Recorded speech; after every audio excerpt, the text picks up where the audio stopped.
Hi guys, welcome back to my channel রীতিমতো life. আরেকটা video নিয়ে আজকে চলে এসেছি। আর আজকে আমি একা না, আমার সাথে আছে রনি। কি বলার আছে?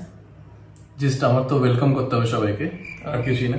সো আমি একটি কথা বলতে চাই, welcome back to our channel right now. So it's her channel obviously, but right now রীতিমতো লাইফটা তো তুমি না, right.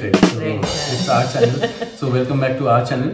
But yes, আজকে আমরা একসাথে হয়েছি আমাদের স্টোরিটা বলার জন্য। হ্যাঁ, so we got married 7th of December, we got married, and আজকে ভিডিওটা বানানোর পারপাস হচ্ছে যে we planned our own wedding, আর সেটাই তোমাদের সাথে শেয়ার করতে এসেছি।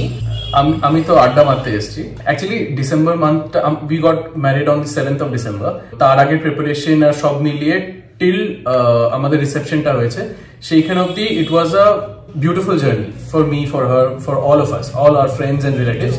তো আমি ওই জার্নিটা অ্যাকচুয়ালি আজ রিলিভ করতে এসেছি, কি প্রসেসের মধ্যে দিয়ে গেছি এন্ড কি ডিফিকাল্টিজ ফেস করেছি, আর শুধুমাত্র তাই না, পুরো এন্টায়ার জার্নিতে এত মজা হয়েছে, এত এন্টারটেইনিং একটা জার্নি হয়েছে, সেটা রিলিভ করতে আজকে বেসিক্যালি এসেছি। তো আমরা প্ল্যান করেছি, বাট অবভিয়াসলি এক্সিকিউশনে অনেকের হাত ছিল, and we are eternally grateful to them for being there throughout the wedding.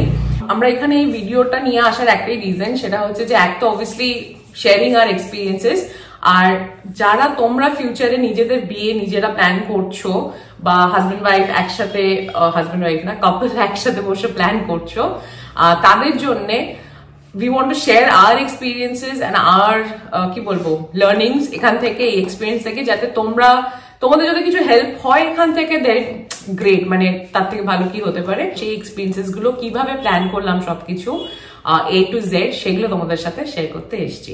তো চলো দেরি না করে ভিডিওটা শুরু করা যাক।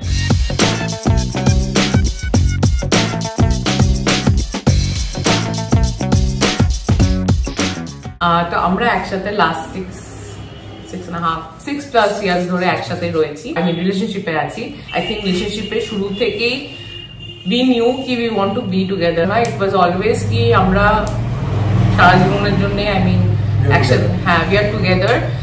তো ওই জন্য আমাদের অত মাথা ব্যথাই ছিল না যে আচ্ছা ঠিক আছে হবে, বিয়ে হবে, যখন হবে হবে। আমরাও চেয়েছি, we wanted to get married, তো বাট আমরা রিল্যাক্স ছিলাম। বাট বাবা মারা তো অবভিয়াসলি বলবেই বিয়ের কথা, কবে বিয়ে করবি, এসব তো ছিলই। বাট তার থেকেও বেশি ছিল আমার বন্ধু বান্ধবদের, আমাদের দুজনেরই, যে কবে বিয়ে হবে তোদের, বিকজ ওদের একটাই পারপাস যে বিয়েতে খুব ফাটিয়ে মজা করবে ওরা। অ্যান্ড ইট ওয়াজ লাইক ওই ওয়ান অফ দ্য কি বলে মোস্ট অওয়েটেড ওয়েডিং আর কি, ওরকম একটা ব্যাপার। তো ওরা সবাই বসেছিল যে কবে আমরা বিয়ে করবো। ইনফ্যাক্ট আমার এক বন্ধু আছে, তার বিয়েতে আমরা গেছিলাম। ওর বিয়ের পর থেকে যতবার আমাদের ফোনে কথা হয়েছে, ও কলকাতা থাকে না, বাইরে থাকে, তো যতবার ফোনে কথা হচ্ছে ততবার কিন্তু মনে করিয়েছে কন্টিনিউয়াসলি যে কি রে বিয়েটা কবে করছিস তোরা, বিয়েটা আবার করে fail. In fact same with my friends as well, exactly, হ্যাঁ মানে সবারই তাই। ফাইনালি উই ওয়ার লাইক না এবার করব। ইনফ্যাক্ট আমরা একটু ওয়েট করছিলাম প্ল্যানিং এর জন্য, মানে অন্য কারোর টাইমলাইনে না করে কোথাও আমাদের টাইমলাইনে করাটা উড বি লট বেটার। মানে we are both very opinionated that way, যে আমরা চাই একটা পার্টিকুলার ওয়েতে আমাদের বিয়েটা হোক। তো সেই প্ল্যানিংটার জন্য তো টাইম লাগে, রাইট? তো সেটাও we were waiting for it. But anyways finally 2023, হ্যাঁ শুরুর দিকে, তাও মানে আমাদের মানে যথেষ্ট কম টাইম পেয়েছি হাতে, we decided to get married। সবকিছু বলার আগে আরেকটা জিনিসও বলি, মানে প্রত্যেকটা ব্লগে একটু একটু করে মেনশন করি। আমি কলকাতার, কিন্তু রনির হোম টাউন হচ্ছে আসানসোল। ও কলেজের সময় থেকে, মানে কলেজ করতে কলকাতা চলে এসেছিল, ক্লাস 2 মানে বোর্ড এক্সাম দিয়ে তারপরে কলকাতা চলে আসি ফর গ্রাজুয়েশন, ফার্দার স্টাডিজ। তারপর থেকে মানে চাকরি এখানেই থাকা, আমাদের আলাপও কলকাতাতে। তো ও অনেক বছর ধরে কলকাতাতে এখন সেটেল, কিন্তু বাবা মা দিদান ওরা এখন আসানসোলেই আছে। সো আমরা যখন ডিসাইড করি, আমরা ভিডিও কল করি ওর বাবা মাকে ফার্স্টেই জানানোর জন্য। খুব খুশি হয়েছিল। তারপরে আমার বাবাকে জানানো হয়। আমার বাবা ওয়াজ কি হ্যাঁ করো, ঠিক আছে আমরা আছি তোমার সাথে। মানে আমার বাবাকে বলার পর আমরা we planned a trip to Asansol. আসানসোলে গিয়ে আমরা বসে অনেক ডিসকাশন হয় আমাদের, কিভাবে হবে না হবে এগুলো সব ডিসকাশন হয়। হওয়ার পর when we came back, জানি না কেন এই ট্রিপের পর সবাই একটু অদ্ভুত রিয়াকশন দিয়েছিল যে আচ্ছা এই ট্রিপে আসানসোল গেলি কি ব্যাপার, অথচ লাস্ট 5-6 ইয়ার্স ধরে মানে কতবার আসানসোল গেছি, হ্যাঁ কেউ কিন্তু কখনো কিছু জিজ্ঞেস করেনি। কিন্তু এবার সবার মাথায় বোধহয় একটা কোয়েশ্চেন মার্ক ঘুরছিল যে কিছু একটা হয়েছে, কিছু একটা কথাবার্তা হয়েছে বা এরকম একটা ব্যাপার, মানে ইনটিউশনটা কাজ করেছে সবার। আমরা যখন জানিয়েছি যে আচ্ছা আমরা একদিন বিয়ে করতে যাচ্ছি, মোটামুটি সবাই 99% লোকেরা কিন্তু একটা গেজ করতে পেরেছে, হ্যাঁ মানে দে নিউ, হ্যাঁ দে ওয়ান্টেড দিস, রাইট? তো সামওয়্যার ওই রিঅ্যাকশনটাই পেয়েছি আমরা। সো আসানসোল থেকে ফেরার পর আই থিঙ্ক যেদিনকে ফিরেছি বা তার পরের দিনই আমার মনে আছে বিলে দাদা ফোন করেছিল অ্যান্ড কথায় কথা জিজ্ঞেস করেছে তো কি কথা হলো আসানসোলে, কিছু ফিক্স হলো? তো আমি তখন চেষ্টা করেছি রিয়াকশন কোনো না দেওয়ার, ভিডিও কল করেছিল আর রনি অফিসে ছিল, তো আমি ওই জন্য কোনো রকমের রিয়াকশন দিইনি। সেদিনকে আই থিঙ্ক রাত্রে we went to their place, ওদের বাড়িতে গিয়ে ওদের সাথে দেখা হলো, তখন ওদেরকে আমরা গিয়ে খবরটা দিলাম। Congrats! Congratulations. Thank you.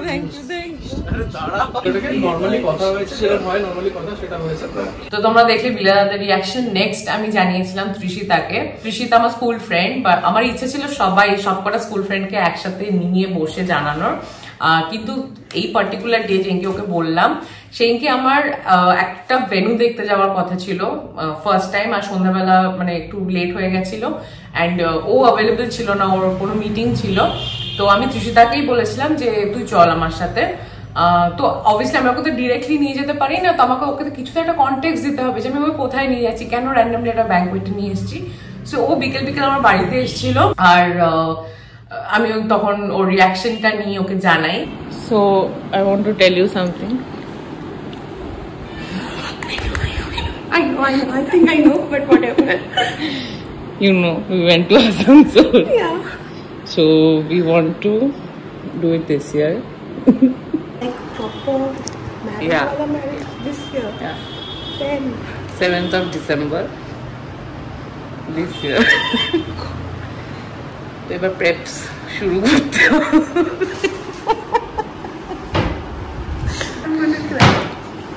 Next আমরা অ্যাকচুয়ালি শুভ্রাংশুকে জানিয়েছিলাম।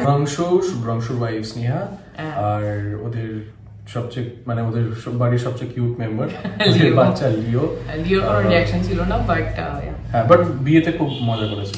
আমরা একটা ক্যাফেতে আফটার অফিস একটা ক্যাফেতে আমরা বসে শুভ্রাংশু আর ওর ওয়াইফকে মানে স্নেহাকে জানিয়েছিলাম। সো শুভ্রাংশু অ্যাকচুয়ালি আমার পোস্ট গ্রাজুয়েশনের বন্ধু অ্যান্ড পরে আমি Shubhrangshu Roni we have worked in the same office, আমরা একই অফিসে একটা ফেজ অফ টাইমে কাজ করেছি, তো ওরও সামওয়্যার শুভ্রাংশু বন্ধু হয় আর আমরা ক্যাফেতে প্রায় যাই। তো অ্যাজ ইউজুয়াল ওদেরকে জাস্ট ফোন করে বলেছিলাম যে আয় আড্ডা মারবো, দেখা করি চ, and then he did the job. Right, আমি খুব মানে খুব বেসিক ভাবে খুব স্টেবলি বলার চেষ্টা করেছিলাম, বাট শুভ্রাংশু আর স্নেহার রিঅ্যাকশন ওয়াজ মানে এক্সাইটেড ছিল। সো সেটা তোমরা দেখে নাও। সেটা হচ্ছে যে একটা ইনফরমেশন দেওয়ার আছে, that is we are getting married. আমি ও ঢুকেছে আমার না জাস্ট মনে হচ্ছে ওটা মুখটা কিরম কিরম করছে, আমি তো কিছু বলবেই কি আমার পেটে গুড়গুড় করছে। আমি ইনফ্যাক্ট স্নেহাকে দুদিন আগে বললাম আসানসোল গেছিল, মাকেও বললাম আসানসোল লাস্ট 5 বছর থেকে কতবার গেছি, এইটা বললাম মা সঙ্গে সঙ্গে আমাকে বললো এইবার নিশ্চয়ই বিয়ের কথা বলতে গেছে। ওকে, ইটস আ হিউজ নিউজ। তারপর অবভিয়াসলি ইনভিটেশন वगैरह তো ওর তরফ থেকে আমি ইনভিটেশন দিচ্ছি না, আমি বলছি যে you have to be a part of it. হ্যাঁ, I will be an integral part of it. Yes, Jaundice. কি হয়েছে? All okay. Is everything okay at home? না, বাট এরকম না, বাট 7th of December একটা ব্যাপার আছে। কি হয়েছে?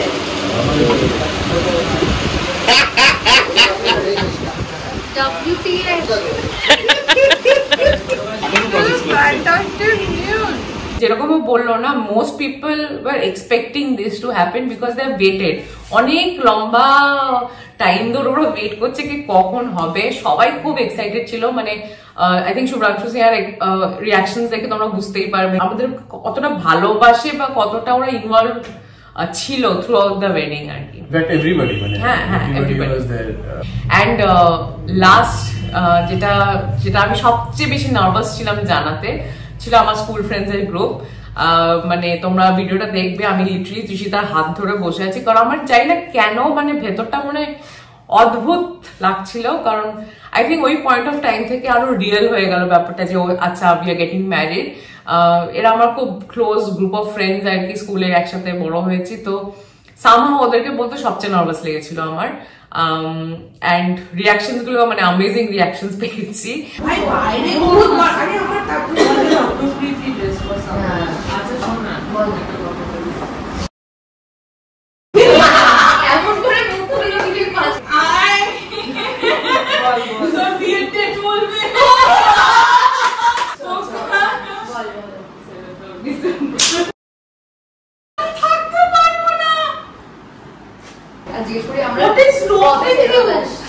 একটুখানি কাউন্ট কর না, 7th না 8th ডেতে ফেরত আসে, আমার 27 কবে আসে? 8 দিন বিয়ের 8 দিনের মাথায় তো বিয়ে জমাবে, তার 8 দিনে কত ফিরতে হবে?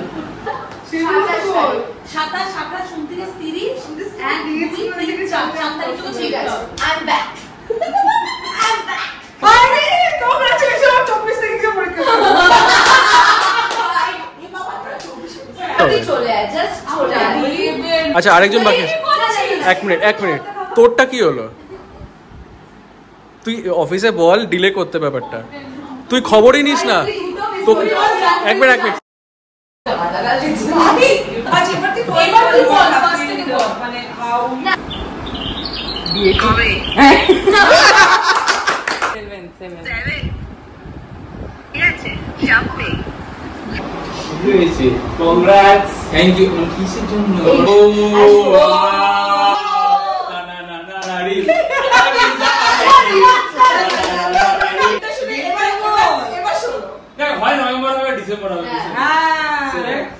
সো ওদের মধ্যে যেমন তোমরা দেখলে দেবস্মিতা আর সৌমেনদার reaction was a little sad, because ওরা 2023-তেই শিফট করেছে Australia, and they are also one of our closest friends, দুজনেই সৌমেনদা দেবস্মিতা দুজনেই, তোমরা অনেক ব্লগে ওদেরকে দেখেছো হয়তো। ওদেরটা সত্যি মানে ইট ওয়াজ ভেরি লাইক কি বলবো স্যাড ফর আস যে দে কুডন্ট বি হিয়ার।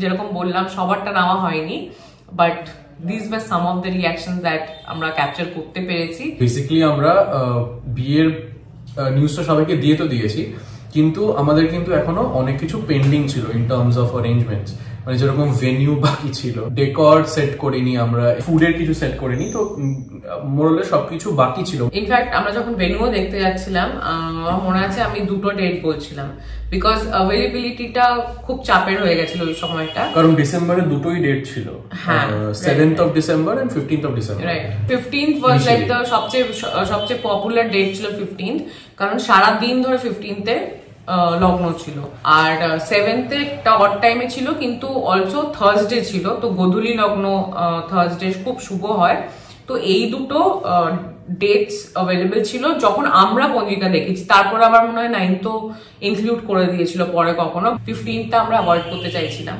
বিকজ এত পপুলার ডেট একটা। ক্ল্যাশেস হতো, অ্যারেঞ্জমেন্টসও ক্ল্যাশ হতো, লাইক মার্চে গিয়ে we told our parents and এপ্রিলে গিয়ে I think we told our friends, মানে ওরকম ভাবে এগোচ্ছিলাম না, তো হাতে লিটারালি আমাদের 7-8 মাস ছিল, ঠিক আছে। আর তোমরা জানো না কিনা জানি না, বাট আমি এই সিজন থেকেই বুঝতে পারলাম, ওয়েডিং সিজন থেকেই, যে বিয়ের ডেটস গুলো এই যে ভেন্যু যে বুকিং হয় না 1-1.5 বছর আগে থেকে বুকিং হয়ে যায়, যেটা আমার কাছে খুব মানে শকিং একটা ব্যাপার, বাট হয়েছে। আর আমরা তখন 1 বছর 1.5 বছর না, মানে 2 বছর আগে থেকে বুকিং হতে পারে। আমরা অনেক ভিডিওতে কথা বলেছি যেদিন 15th এর ডেটটা লাস্ট মানে 2 বছর আগে থেকে বুক করে রেখেছে। আমরা সেখানে 7 মাস আগে ভেন্যু খুঁজতে বেরিয়েছি, মানে ভগবানের নামে ছেড়ে দিয়েছিলাম, বাট হ্যাঁ 15th উই অ্যাভয়েডেড, কারণ অনেস্টলি কোনো কারো কাছে কোনো ভেন্যু ছিল না 15th-এ, এন্ড যেরকম বললাম ভেন্ডার্সদেরও প্রবলেম হতো, বিকজ একই দিনে কতজন কে করবে, এটার করবে, রাইট। আর আরেকটা যেটা ছিল 7th and 9th, তার মধ্যে 7th-টা আমাদেরকে সাজেস্ট করা হয়েছিল বাই আর পুরোহিত, তাই না? তো সবকিছু দেখে শুনে ইভেন্টস এর আগে পরে সব ইভেন্টস ছিল, তো সেইগুলো হিসেব করে আর কি সবকিছু 7th was for us the correct date, lock করলাম। হ্যাঁ, obviously first things first, budget সবচেয়ে বড় ব্যাপার, সবচেয়ে ইম্পর্টেন্ট ব্যাপার। তোমার বাজেট যদি ফিক্স না থাকে তুমি কি করে বা প্ল্যানিং করবে। তো 2022-তে আমার 2-3 জন বন্ধুর বিয়ে হয়, 2023 এর জানুয়ারি মাসেও একজনের বিয়ে হয়, তো আমি what I did was ওদের সবাইকে গিয়ে মানে আমি ওদেরকে জিজ্ঞেস করেছিলাম যে তোদের এক্স্যাক্টলি বাজেটটা কি, মানে সবারই ডিফারেন্ট হয়, খুব নির্লজ্জভাবে জিজ্ঞেস করেছি। অ্যান্ড ওদের বাজেট থেকে আমার আইডিয়া হয়েছিল যে আচ্ছা বিয়েতে এরকম খরচা হয়, যদিও কিছু কম না। অনেস্টলি যে কোনো বিয়েতে আমার মিনিমাম খরচাই মানে নর্মাল ডেতে তোমার ওটা বিশাল একটা অ্যামাউন্টই মনে হবে অনেস্টলি, এরকম হয় আনলেস তুমি রেজিস্ট্রি করে মানে ইমপ্র্যাকটিক্যাল ডিসিশনস না নেওয়াটাই better, this is the message. আর একটা বেসিক যেটা প্র্যাকটিক্যাল বাজেট হওয়া উচিত, বেশিও না কমও না, একটা প্র্যাকটিক্যাল বাজেট করে নেওয়াটা ইজ ভেরি ইম্পর্টেন্ট, আর ওটা স্টিক করে থাকাটা ইজ ভেরি ইম্পর্টেন্ট। আর এক্সপিরিয়েন্স থেকে বলছি যে ইন্টেলিজেন্টলি যদি প্ল্যান করা যায়, যদি ঠিকঠাক জিনিসে ফোকাস করা যায়, আনইম্পর্টেন্ট জিনিস যদি সরিয়ে দেওয়া যায়, তাহলে ওই বাজেটটা কিন্তু মানে অ্যাটেন্ড করাটা ইজ ভেরি পসিবল। রাইট, মানে ফোকাস অন দ্য থিংস যেগুলো তোমার কাছে ইম্পর্টেন্ট। মানে কারো কাছে হয়তো আজকে decor can be very important, কারো কাছে অনেক ইনভিটেশনস দিয়ে খাওয়ানোটা food is very important, right. তো এটা it depends, right, person to person depend করে। কিন্তু তোমার কাছে যেটা important please focus on that. তোমার আর তোমার পার্টনারের কাছে, তোমাদের কাছে যেটা important please focus on that. আমরা চেষ্টা করেছি সেটাই করার, মানে 100% আমাদের দুজনের কাছে যেটা ইম্পর্টেন্ট ছিল সেইখানে বাজেটটাকে লাগানোর চেষ্টা করেছি। And accordingly we started planning বাকিটা আমাদের যে জার্নিটা। এবার টাইপ অফ বিয়ে, ঠিক আছে, টাইপ অফ বিয়ে মানে তুমি যেরকম খুশি ভাবে তোর বিয়ে করতে পারো। এখানে আমি বলতে চাই কি রনির একটা ইচ্ছা ছিল, হ্যাঁ আমার একটা ইচ্ছা ছিল, আমি বলি বরঞ্চ আমার খুব ডে ওয়েডিং পছন্দ। মানে আমি এক দুটো ইনফ্যাক্ট নন বেঙ্গলি ফ্রেন্ডস এর ওয়েডিং ও অ্যাটেন্ড করেছি, যেটা দিনের বেলা হয়েছে, মানে পুরো অনুষ্ঠানটা followed by cocktails বা followed by reception, সন্ধ্যাবেলা বিকেলবেলা পার্টি। কোথাও আমার ইচ্ছা ছিল যে ডে ওয়েডিং হোক, আর একটাই ইভেন্ট করার আমার ইচ্ছা ছিল বেসিক্যালি। আমি যে ইনিশিয়ালি ভেবেছিলাম কি একদিন, সেটা ডেস্টিনেশন হোক কি কলকাতায় হোক কি যেখানে জায়গা হোক, একদিনের মধ্যে পুরোটা করে উইল বি অফ। কিন্তু সেটা যে করি না, আই এম ভেরি গ্ল্যাড। কারণ মানে যে মজাটা আমরা একদিন করতাম, সেই মজাটা বেসিক্যালি আমরা প্রায় এক সপ্তাহ বেশি করেছি আর কি। That was a good choice that we made, and thanks to you. আমি বলতে যাচ্ছিলাম ওখানে যে ও খুব মানে না করছিল যে দেখো মেয়েদের তো ইন জেনারেল আরো ইভেন্টস থাকে, ঠিক আছে, মেহেন্দি থাকবে, সঙ্গীত তো আমাদের মানে বাঙালিদের হয় না সঙ্গীত, বাট একটা তো ইভেন্ট হবে যেখানে আমরা সবাই পারফরমেন্স করছি, হই হুল্লোড় হচ্ছে এরকম। তো that was also they. Plus mehndi পড়তে গেলে সেটারও একটা টাইমিং এর ব্যাপার আছে। তো যাই হোক, মেহেন্দি, সঙ্গীত, তারপর আমার বাড়িতে আমি জানি না সবার হয় কিনা, বাট আমি বাঙাল বলে হয়তো আশীর্বাদ হয়। মানে আমার বাড়িতে আইবুড়ো ভাতটা অত বড় করে সেলিব্রেট করা হয় না, বাট আশীর্বাদটা বিয়ের আগের দিন আশীর্বাদ হয় একটা বড় করে, সেটা ছিল। এটা ছাড়া গায়ে হলুদ আছে, বৃদ্ধি আছে। তো 2-3টে ইভেন্ট তো হয়েই যাচ্ছিল। মানে ও খুব এগেনস্টে ছিল ওটার ফার্স্টে, বাট আমার বক্তব্য ছিল যে না, লেটস ডু ইট। এমনি আমরা ছাদে করছি, আমার এই যে ছোট ছোট ইভেন্ট গুলো এগুলো সব বাড়িতে ছাদে হয়েছে। আর যেহেতু আমাদের সব ফ্রেন্ডসরাও মানে একসাথে হচ্ছিল ওই ইভেন্টটার জন্য, তো 2-3 দিনের মানে ব্যাপার তো হতোই ওটা। মানে কতজন বাইরে থেকে এসছে, তো একসাথে হয়ে বেসিক্যালি দুজনে মিলে ওই ইভেন্ট গুলো আমি অ্যাটলিস্ট করতে চেয়েছিলাম ওর সাথে। তো সেটা হয়েছে ultimately, and he had a lot of fun, সেখানে তো কোনো ব্যাপার নেই। তো ওটাই একটা এখানে মেসেজ আমি ছোট করে দিতে চাই যে কখনো কখনো বউদের কথা, অ্যাকচুয়ালি কখনো না, মেজরিটি টাইমস, হ্যাঁ, মানে খুব ইম্পর্টেন্ট সিচুয়েশনসে আর খুব আনইম্পর্টেন্ট সিচুয়েশনসেও বউদের কথা শোনা উচিত, আর ডিসকাস করে জিনিস করা উচিত। আর ওই উইজডমটা থাকা উচিত কি কোন জিনিসটা করব, কোন জিনিসটা করব না, থ্রু ডিসকাশন। আমি বললাম না, ফোকাস করো যে যেটা তোমার দরকার। আমি একটা জিনিস চেয়েছিলাম আমার বিয়ে থেকে, যে কিছু হোক না হোক, আমার বিশাল ল্যাভিশ কিছু চাই না, আমার বিশাল অনেক লোককে ডেকে খাওয়াতে হবে, আমার একদম ওটা মানে আই এম এগেইনস্ট দ্যাট। ছোট করেই হোক, একদম ক্লোজেস্ট ফ্যামিলি ফ্রেন্ডস এদেরকে নিয়েই হোক, কিন্তু মজা হতে হবে, মানে সবাইকে মজা করতে হবে। এন্ড এক্স্যাক্টলি তাই হয়েছে। মানে সেটা সবারই কন্ট্রিবিউশন আছে। You also have the best set of friends, I think. আমাদের বন্ধু বান্ধব, ফ্যামিলি মেম্বার্স, কাজিনস সবাই একসাথে হয়ে জমিয়ে ফুর্তি করেছে, আমরাও করেছি, আমাদের মানে সবাই মিলে আমরা করেছি। আচ্ছা, নেক্সট আসছি পুরোহিতে। পুরোহিত তো একটা মানে ভীষণ important part of any wedding, পুরোহিত ছাড়া তো বিয়ে হবে না। তো আমাদের ক্ষেত্রে যিনি পুরোহিত ছিলেন তিনি আমার মামা বাড়ির পাড়ায় থাকে। ইনফ্যাক্ট আমার মাকেও অনেক ছোট বয়স থেকে দেখেছে ওখানে। ওদের মানে বেসিক্যালি আমার মামা বাড়ির ফ্যামিলি পুরোহিত বলতে পারো।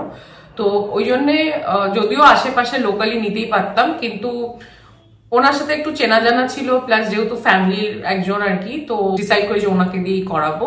উনি খুব সিনিয়র একজন অ্যান্ড খুব রেসপেক্টেড একজন। তো ওনার সাথেই সব ডিসকাশন গুলো করছিলাম শুরু থেকেই, কোন ডেটা ভালো হবে, কি কি করতে হবে, কি কি মোটামুটি রিচুয়ালস আছে। তো অল দ্য টাইম ওনাকে ফোনে পাওয়া যেত। আর যেহেতু অনেকটা দূরে থাকে আমার মা বাড়ি বড়নগরে, অত যাতায়াত হয়নি, বাট বেশিরভাগ সময় ফোনে কথা হয়েছে। অ্যান্ড আই মিন ওদেরও বাড়িতে যখনই কিছু ক্ল্যারিফিকেশন ছিল কোনো রিচুয়ালের সম্বন্ধে বা কোনো নিয়ম, যেই ক্ল্যারিফিকেশনটা দরকার ছিল যখন দরকার হয়েছে ওরা ফোন করেছে। অ্যান্ড উনি খুব সুইটলি খুব ভালোভাবে সবকিছু এক্সপ্লেন করে দিয়েছে। টাইম দিয়েছেন উনি, প্রচুর টাইম দিয়েছেন, এক্সপ্লেন করেছেন, হেল্প করেছেন পুরো প্রসেসটাতে। সব পুরোহিত কিন্তু জিনিসপত্র নিয়ে আসে না, জেনারেলি তোমাদেরকে বলে দেবে যে এই এই জিনিসগুলো লাগবে, এটা হচ্ছে তোমার সামগ্রীর লিস্ট, তোমরা কিনে নেবে। কিন্তু উনি যেহেতু আমার বাড়ির সিচুয়েশনটা জানে, নিয়ম কানুন হেনাতন এইসব ব্যাপারে আমি খুব একটা মানে খুব কি বলবো নলেজেবল নই। তো ওনাকে রিকোয়েস্ট করতে, অ্যাকচুয়ালি আমাদের দুটো বাড়ির জন্যই যা যা জিনিস লেগেছে, ওরও সিচুয়েশন ছিল যে ওরা বাইরে থেকে আসানসোল থেকে আসছিল এখানে বিয়েটা হওয়ার জন্য। সো আমাদেরকে হেল্প করার জন্য যা যা জিনিসপত্র দরকার ছিল অ্যাটলিস্ট 95% উনি ওগুলো নিয়ে এসছে। কিছু কিছু জিনিস যেমন ওই মালা যেটা লাগে গলায়, 2 রকমের মালা লাগে, তারপর টোপর, মেয়েদের মুকুটটা, যে এই জিনিসগুলো আমাদেরকে বলেছিল যে তোমরা কিনে নেবে, জোরটা, এগুলো আমাদের দায়িত্ব ছিল। বাট 95% পুরোপুরি পুজোর সামগ্রী ওরাই এনেছে, গুছিয়ে সবকিছু নিয়ে এসছে। ওখানে ওইটা নিয়ে আমাদের কোনো হেডেক নিতেই হয়নি অ্যাবসলিউটলি। তো হ্যাঁ, জাস্ট মেক শিওর যে যাকেই তুমি বুক করছো অ্যাজ আ পুরোহিত, এই জিনিসগুলো একটু মাথায় রেখে বুক করো। খুব ইম্পর্টেন্ট, তোমরা কিভাবে নিয়মটা করতে চাও, লম্বা করতে চাও, ছোট করে করতে চাও, কিভাবে করতে চাও, এই ডিসকাশন গুলো ডেফিনেটলি পুরোহিত মশাইয়ের সাথে আগে থেকে করে নেবে।